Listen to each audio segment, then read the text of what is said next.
सच्चिदानन्दरूपाय विश्वोत्पत्त्यादिहेतवे तापत्रय विनाशाय श्रीकृष्णाय वयं नुमः। तो अब हम श्रीमद् भागवत जी में चतुर्थ स्कंद के 14वें अध्याय में प्रवेश कर रहे हैं। बोली श्री दीप नारायण भगवान की जय। तो मैत्रेय जी कहते हैं कि भृग्वादयस्ते मुनिये लोकानां क्षेमदर्शिनः गोप्तर सती वे नृणाम पश्यन्त पशु साम्यताम। अब देखिए, सब लोग राजा ही नहीं मिले तो कितनी बड़ी बात होती है ना। अब राजा अगर बता के जाते तो लोग पीछे पड़ जाते, और आज के ज़माने में जाते तो आप सोचो क्या होता। वहाँ जाके सेल्फी लेके फेसबुक अपलोड कर देते, ट्विटर पे बता देते कि मैं यहाँ बैठा हुआ हूँ। क्योंकि ये जो राजा वैन की कथा है ना, इसको आप हंसते मुस्कुराते ही सुनो।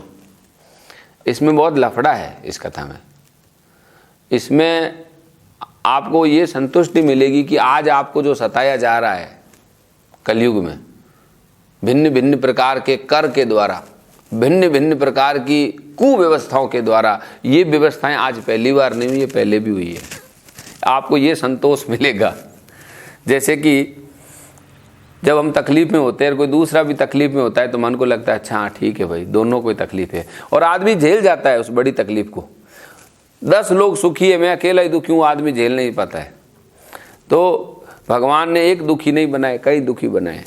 ये देखिए राजा वैन की कथा में, जब सभी लोग कुशल चाहने वाले भृगु आदि मुनियों ने देखा कि अंग के चले जाने से पृथ्वी की रक्षा करने वाला कोई नहीं है, सब लोग पशुओं के समान उत्सृंखल होते जा रहे हैं। पशुओं के समान। अब पशु उत्सृंखल होके क्या करता है? पशु उत्सृंखल होके मनमानी करेगा। भाई पशु क्या करेगा? आप कल्पना करिए, मनुष्य का उत्सृंखल होना पशुओं के उत्सृंखल होने से कंपेयर करना ही। लेकिन ठीक है कि पहले मनुष्य की चेतना ऊंची रही होगी कि हम पशुओं से उसकी तुलना कर दें। आजकल मनुष्य जो उत्सृंखल होता है, तो आप देखोगे अखबार में, टीवी में, कि मनुष्य उत्सृंखल होके क्या नहीं करता। आप ये समझ लो, एक बार आंख बंद करके सोचो कि भगवान ने आपको एक ऐसी चीज दे दी जिससे जो मांगोगे वो मिल जाएगा, फिर आप क्या मांगने वाले हो सोच लो। और भगवान ने आपको गायब होने की कोई विद्या दे दी, आप गायब होके क्या करने वाले हो ये भी सोच लो। यही है उत्सृंखल होना। उत्सृंखल होना यानी अब आप मनमानी करोगे। और मनमानी कौन करता है? जब राजा नहीं होता है। तो राजा का होना जरूरी है, ऐसे शरीर के अंदर भी ध्यान का होना, धर्म का होना जरूरी है। हमारे जीवन का राजा हमारा धर्म है। और धर्म से तात्पर्य आप क्या समझते हैं मैं आपको बता दूं, पापाय पर पीड़नाय। सबसे बड़ा पाप है दूसरे को कष्ट देना। ये ज्ञान होना धर्म है। अष्टादश पुराणेषु व्यासस्य वचनम द्वयम्। 18 पुराणों के बाद व्यास जी को पूछा कि आप सार बता दो। बोले 2 ही सार है कि दूसरे को दुख देना सबसे बड़ा पाप है और दूसरे का भला करना सबसे बड़ा परोपकार करना पुण्य है। तो ये ज्ञान जब हमारे अंदर से समाप्त हो जाए, और जैसा कि मैंने कुछ दिन पहले भी कहा था कि हम आपदा को अवसर समझ ले। आपदा को अवसर का मतलब क्या होता है? आपदा को अवसर, आपदा और विपत्ति को अवसर समझने का मतलब है कि आप अपनी सामर्थ्य को बढ़ाइए, अपनी सामर्थ्य को और बढ़ाइए। यही आपदा को अवसर बनाना है। आपदा को अवसर बनाने का यह मतलब नहीं कि जो आपसे कमजोर है या जो आप पर आश्रित है उसका निचोड़ डालिए, उनको सताइए। ये नहीं है आपदा को अवसर बनाने का मतलब। तो वीर जब राजा नहीं रहा तो जो दूसरे मुनीम थे, दूसरे जो अलग अलग जगहों के जो सरपंच रहे होंगे, उन लोगों ने मनमानी करनी शुरू कर दी। ये हुआ राजा के न रहने से। अब क्या हुआ? वीर मातर माहुता सुनीताम ब्रह्मवादिना प्रकृत्य समतम वेनेम अभ्यंसिंचन पतिम हुआ। अब जब उनकी माता सुनीता की सम्मति से मंत्रियों के सहमत न होने पर भी वैन को भूमंडल के राज्य पद पर अभिषिक्त कर दिया। माँ ने कहा, मंत्री बोले ये राजा बनने लायक ही नहीं है आपका बेटा, लेकिन माँ ने कह दिया तो अब माँ की बात तो माननी पड़ेगी क्योंकि महारानी थी। वैन को राजा बना दिया भूमंडल का। और श्रुत्वा नृपासनगतम वैनम त्यु उग्र शासनम निल्युर्दश्वस्य दस्यव सद्य सर्पनत्रस्ता इवाखवः। अब जैसे कोई डाकू को आप राजा बना दोगे तो क्या होगा? ये तो डाकू था, स्वभाव से ये डाकू था। वैन बड़ा कठोर शासक था। जब चोर डाकुओं ने सुना कि वह राज सिंहासन पर बैठा है तो लोग तो दूसरे डाकू डर गए, सोचे बड़ा डाकू आ गया। वो छोटे डाकू डर गए। स आरूढ़ नृपस्थान उन्नत धोष्ट विभूति भी अवमेन महाभागान स्तब्ध संभावित स्वतः। राज्य सिंहासन पाने पर वैन 8 लोकपाल के ऐश्वर्य को पाकर के उन्मत्त हो गया और अभिमान सहित अपने को सबसे महान पुरुष समझने लगा। बोलता था विष्णु की आराधना क्यों होती है, इंद्र को आहुति क्यों दी जाती है। पंडितों को बुला के बोला ये सब मंत्र है ना, स्वस्ति न इंद्रो हटा दो, स्वस्ति वैन कर दो और सारी आहुति मुझे मिलनी चाहिए, मेरे को बल मिलेगा, जिसको आहुति मिलती है उसको बल मिलता है, ऐसा सोचने लग गया। एवं मदांध उत्सितो निरंकुश इव द्वीप पर्यटन रथमास्थाय कंपिन्निव रोदसी। अब क्या करता था कि अभिमान तो हो ही गया था, ऐश्वर्य मद से अंधा होकर के रथ के ऊपर चढ़ करके निरंकुश गजराज के समान पृथ्वी को कपाने लगा और चारों ओर विचरण करता था, इधर जाए उधर जाए दाएं जाए, और एक ही जो देख लिया बस वो मेरी चीज है। और महान क्रूर कर्म किए जो भागवत की जो उन्नत और श्रेष्ठ भाषा है उसमें नहीं लिखा जाता है, ऐसे क्रूर करने लग गया था, उसका नाम क्रूर हो गया था। न यष्टव्यम न दातव्यम न होतव्यम द्विजा क्वचित इति निवार्य धर्म भेरी घोषेण सर्वस। अब न तो कोई द्विजातीय वर्ण का पुरुष कभी किसी प्रकार का यज्ञ दान हवन करेगा, और अपने राज्य में यह ढिंढोरा पिटवा करके उसने सारे धर्म कर्म बंद करवा दिए। धर्म कर्म नहीं होंगे, कथा नहीं होगी, हवन नहीं होगा, तीर्थों पे भीड़ नहीं करो, ये सारा पिटवा दिया। ये राजा वैन का ऐसा समय था, बोले कुछ भी धर्म कर्म मत करो, सबके ऊपर वैन का शासन चालू हो गया। और वैनस्यामावेक्ष मुनियो दुर्वत्तश्च विचेष्टितम विमर्श्य लोक व्यसनम कृपयोचु स्म सत्रिणा। वैन का ऐसा अत्याचार देख करके ऋषि मुनि एकत्र हो गए। और ऋषि मुनि आजकल बस उस समय में और आज के समय में ये है कि आजकल ऋषि मुनि इकट्ठे नहीं होते, अब कागज के शेर हैं। आजकल के ऋषि मुनि फेसबुक लाइव होते हैं बस, और वहीं से सारा क्रांति करने की सोच रहे हैं। भैया तपस्या करो, कहीं बैठो, कहीं मिलो, ये जरूरी चीज़ है। अभी ऋषि मुनि इकट्ठे नहीं होते क्योंकि ऋषि मुनि बचे ही नहीं। और ऐसा संसार पे संकट आया तो करुणा की बस, करुणा कहाँ गई। हमारे महादेव करुणा अवतार हैं, कर्पूर गौरम करुणा अवतारम। तो वे करुणा के लिए मिले थे, कोई राजनीतिक अखाड़ा के लिए नहीं मिले थे। करुणा आई उनको तो मिले, आपस में पूछने लगे इस समस्या का क्या हल है, कैसे समाज का कल्याण किया जाए, कैसे समाज का उत्थान हो।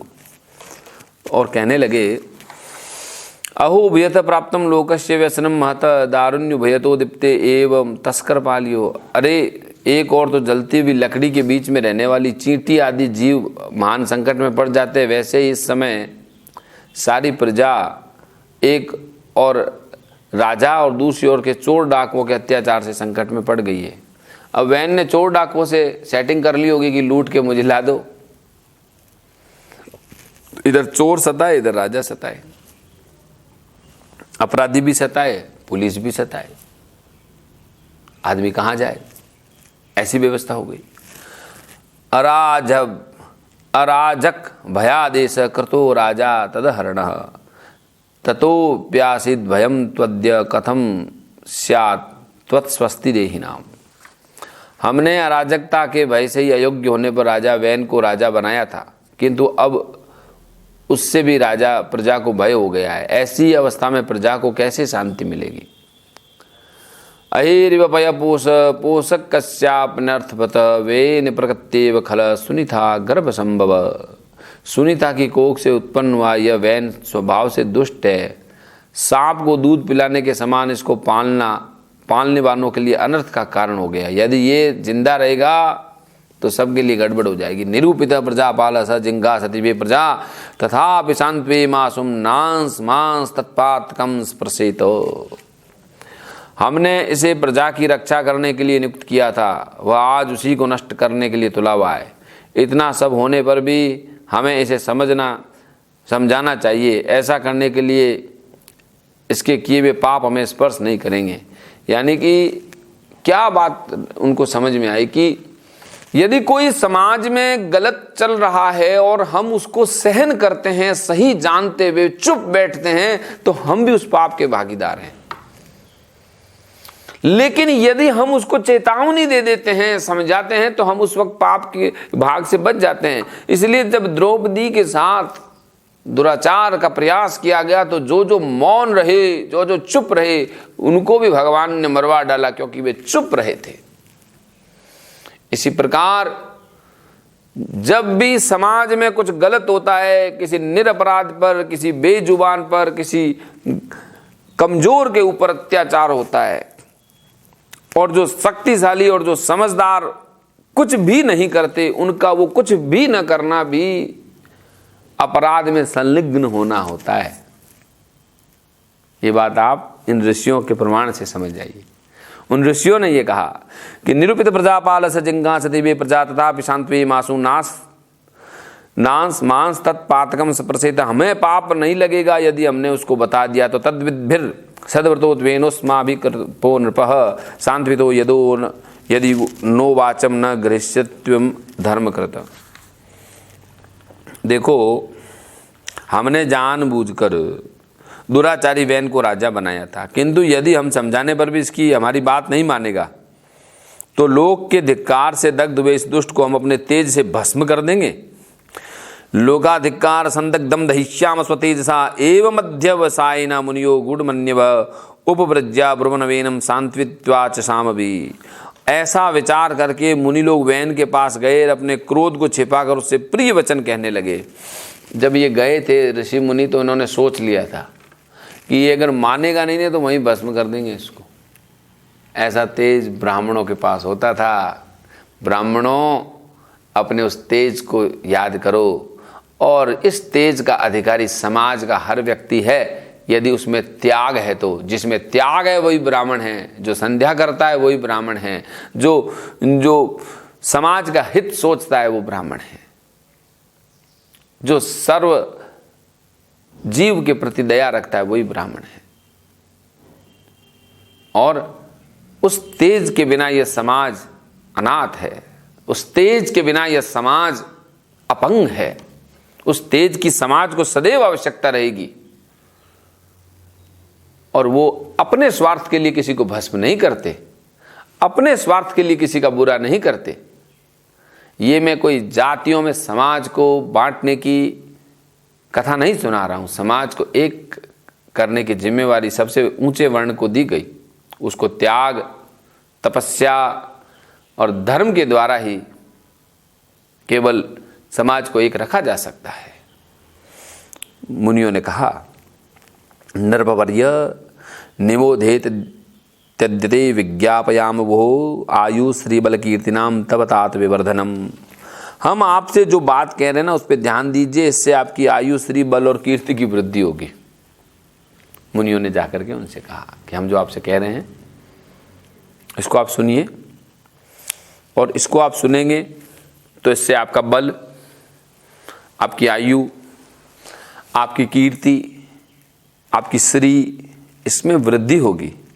धर्म आचरति पुंसम वांग्मनम काय बुद्धि भी लोकान विशोकान वितरत्यान अनंत्यम संगीनाम।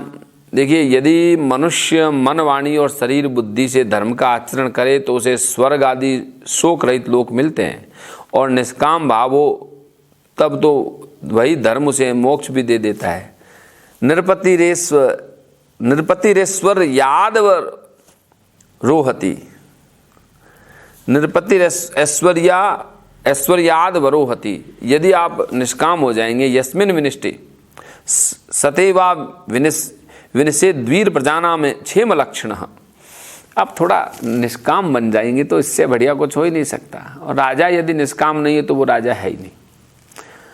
राजन साध्वमात्यभ्य चोरादिभ्य प्रजानृप रक्षणम यथा बलिम गृहणीब प्रत्यक्ष मोदते। हे वीरवर, प्रजा का कल्याण व धर्म आपके कारण नष्ट नहीं होना चाहिए। धर्म के नष्ट होने से राजा भी ऐश्वर्य से च्युत हो जाता है।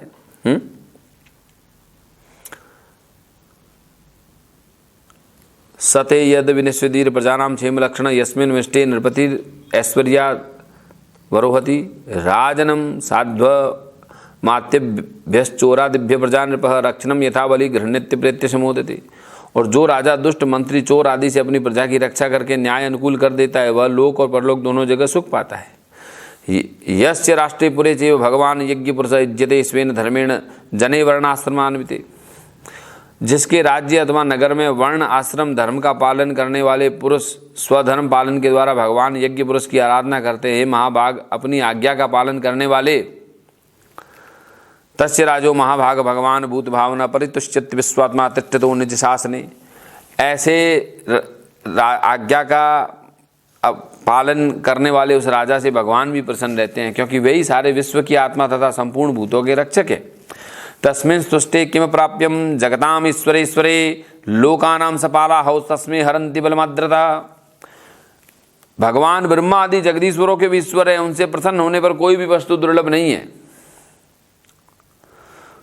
तभी तो इंद्र आदि लोकपाल के सहित समस्त लोग उन्हें बड़े आदर से पूजा आदि से उनको समर्पण करते हैं।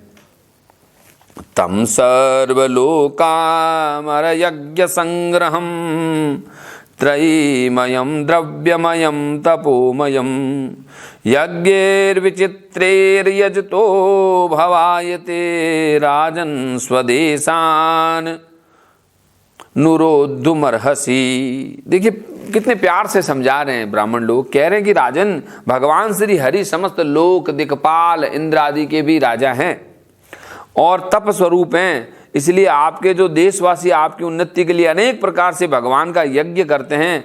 आपको उनके अनुकूल रहना चाहिए। यानी कि आपने ये जो यज्ञ बंद करवा दिया, आपने जो पूजन बंद करवा दिया, आप लोगों को धर्म कर्म करने नहीं दे रहे हैं, ये तो आपके लिए हो रहा है।